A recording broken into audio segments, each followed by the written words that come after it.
Hello. जैसा मैंने आप सबको पहले भी अपनी वीडियो में 7.1 के कुछ क्वेश्चंस करवाए थे, आप उनको ज़रूर देख लेना क्योंकि वो बेस उन्हीं वीडियो में होता है।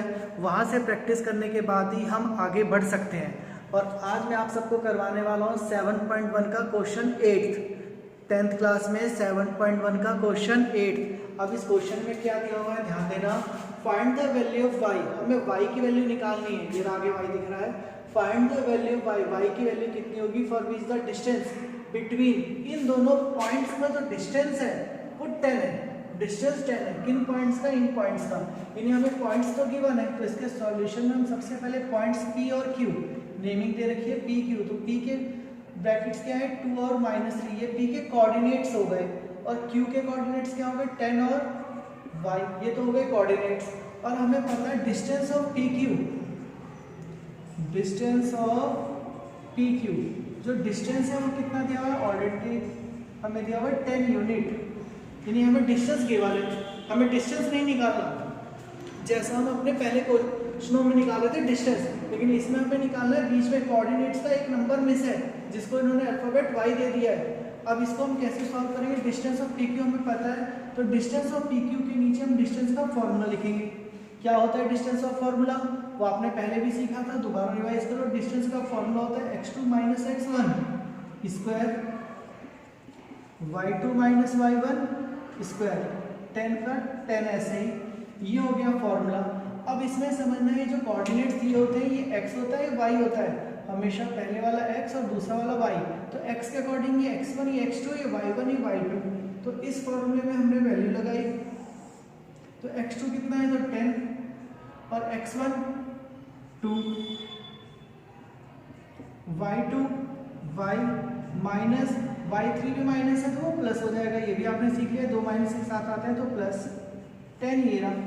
इसके बाद हम क्या कर देंगे, इसके बाद एक लाइन और कर लेते हैं, फिर उसके बाद 10 में से 2 गए तो 8 स्क्वायर, और इसका हमने फॉर्मूला अप्लाई कर दिया। a plus B whole square का क्या formula, a square plus B square plus 2a और b, यानी इतने भी हमने फॉर्मूला अप्लाई कर दिया, a स्क्वायर बी स्क्वायर और 2ab।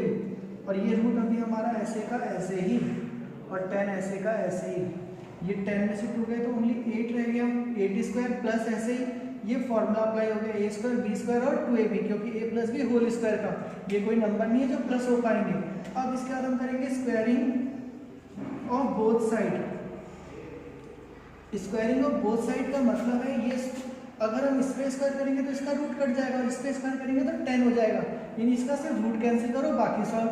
और इसका स्क्वायर का होगा, इसको 10 का स्क्वायर 100 कर दो, तो ये तो नॉर्मल हमने सॉल्व किया। 8 का स्क्वायर 64, y स्क्वायर ऐसे, 3 का स्क्वायर 9, 2 3 6y, बस रूट खत्म, क्योंकि स्क्वायर करने से रूट खत्म हो जाएंगे। और 10 का स्क्वायर कर दिया तो इस तरफ हो गया 100। ध्यान से समझो इसे, स्क्वायर करने से क्या होता है, जैसे कोई नंबर होता है 5, और अगर हम इसका स्क्वायर करते हैं तो स्क्वायर से रूट खत्म हो जाता है, तो सिर्फ 5 बचता है। इसी तरह से अगर हमने इसका स्क्वायर किया तो रूट खत्म, रूट कैंसिल हो गया, सिर्फ नंबर बच गए। 8 का स्क्वायर 64, y का स्क्वायर y स्क्वायर, 3 का स्क्वायर 9, और ये हो गए 2 3 6y 6y, और ये 10 का स्क्वायर कर दिया तो 100, क्योंकि मैंने एक लाइन लिखी बीच में स्क्वायरिंग ऑफ बोथ साइड, यानी हमें दोनों तरफ स्क्वायर करना है। अब इसके बाद हमारा जो क्वेश्चन था वो कहाँ पहुँच गया, अब हमारे पास आ गया 64 plus Y square plus 9 plus 6y, और 100 को हम इस साइड ले आएंगे, सारे नंबर एक तरफ। 100 इधर आया तो -100, इक्वल में कुछ नहीं बचा तो 0, ये 100 आ गया इस साइड। अब हम पहले लाइक टर्म्स और एक सीरीज में हमने इसको किया। सबसे पहले वाई स्क्वायर सिर्फ यही है, y वाले नंबर भी सिर्फ यही है। अब नंबर को समझो, 64 और 9 दोनों को प्लस कर दिया 73, और 100 अभी है इक्वल 0, ये 100 ऐसे ही, ये दोनों प्लस हो गए 64 और 9। अब y स्क्वायर ऐसे ही, 6y ऐसे ही, प्लस माइनस माइनस, 100 में से 73 गए तो 27 साइन बड़े नंबर का इक्वल 0। ये अब हमारे थोड़ा चैप्टर 4 की तरह बन गया, क्वाड्रेटिक इक्वेशन।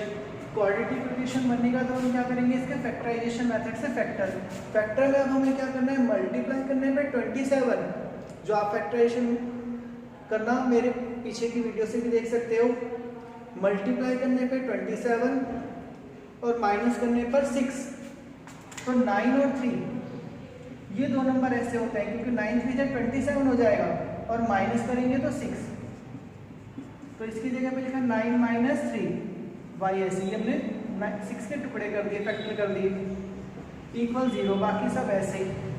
यहाँ पे हमें चाहिए था मल्टीप्लाई करें तो 27 और माइनस करें तो 6, 9 और 3, ये वाई स्क्वायर ऐसे ही, ये वाई दोनों के साथ आ गया, 9 के साथ भी वाई और 3 के साथ भी वाई, 27 0, ये वाई दोनों के साथ, 9 के साथ भी और 3 के साथ भी। अब पहले दो में कॉमन, फिर दो में कॉमन, अब इन दोनों में क्या कॉमन है, तो वाई कॉमन है, वाई प्लस 9 बच गया। अब इसमें क्या कॉमन है, 3, ये दोनों 3 के टेबल में आते हैं, माइनस है तो आगे तरफ साइन भी चेंज हो जाएगा, 3 कॉमन, ये बच गया वाई, बाहर माइनस है इसलिए साइन चेंज, 27 कितनी बार में, 9 बार में, 3 9 27 इक्वल 0, दोनों ब्रैकेट आगे से। हमेशा क्वाड्रेटिक इक्वेशन जब भी सॉल्व करें फैक्टराइजेशन मेथड से तो दोनों ब्रैकेट सेम आने चाहिए, इसको हम एक बार लिखेंगे, जो ब्रैकेट हमारे सेम हो गए, और बाहर क्या है, y माइनस 3 इक्वल 0। अब हम दो पार्ट कर देंगे, जो y प्लस 9 है वो 0, ये भी 0, प्लस 9 उधर गया तो माइनस 9, y के लिए 3। अब इधर एक चीज समझो, जब हम ऐसा क्वाड्रेटिक इक्वेशन में करते थे तो वहां पर जो y होता था, x होता था, किसी की एज होती थी, डिस्टेंस होता था, तो वो कभी माइनस में नहीं हो सकता था, लेकिन ये सिर्फ एक पॉइंट है, ये माइनस में भी हो सकता है, इसलिए इसके दोनों आंसर्स दिए जाएंगे। तभी क्वेश्चन में पूछा गया था फाइंड द वैल्यूज का मतलब वैल्यू एक से ज्यादा भी आ सकती है, तो y की वैल्यू -9 भी और y की वैल्यू 3 भी है, ये भी हमारा आंसर हो जाएगा और ये भी हमारा आंसर हो जाएगा।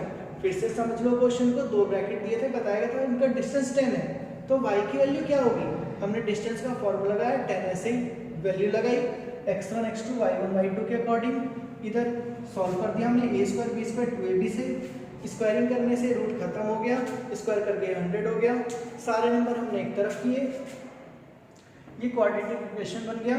फिर हमने इसका फैक्टर कर दिया, y की दो वैल्यू आ गई, कुछ भी मुश्किल नहीं है, नोट करो, प्रैक्टिस करो।